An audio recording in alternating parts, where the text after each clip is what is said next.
ابتداً پیارے آقا صلی اللہ علیہ وآلہ وسلم نے زیارت قبور سے منع فرمایا اور بعد میں اجازت بھی عطا فرمائی، تو پہلے منع کرنے اور بعد میں اجازت عطا فرمانے میں کیا حکمت تھی؟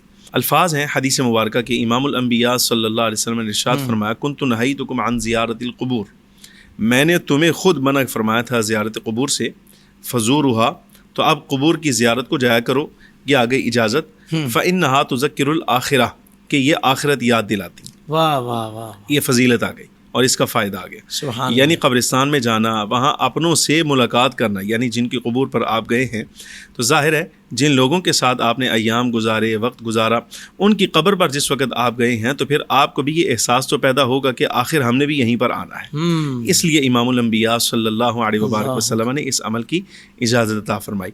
اب مسئلہ یہ ہے کہ حضور نے منع کیوں فرمایا، پھر بعد میں اجازت کیوں ارشاد فرمائی؟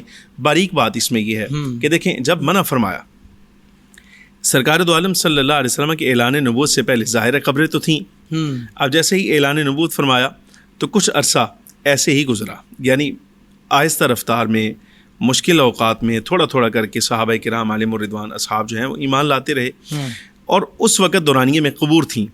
لیکن سوال یہ پیدا ہوتا ہے کہ صحابہ کرام علیہم الرضوان اگر ابتدا میں ہی ان کو اجازت ہوتی تو وہ کن کی قبروں پہ جاتے؟ مشرکوں کی قبروں پہ۔ اللہ، چونکہ اہل اسلام کی قبور تو تھیں نہیں اس وقت، تو نبی پاک صلی اللہ علیہ وبارک وسلم نے منع فرما دیا کہ ابھی قبور پر نہیں جانا۔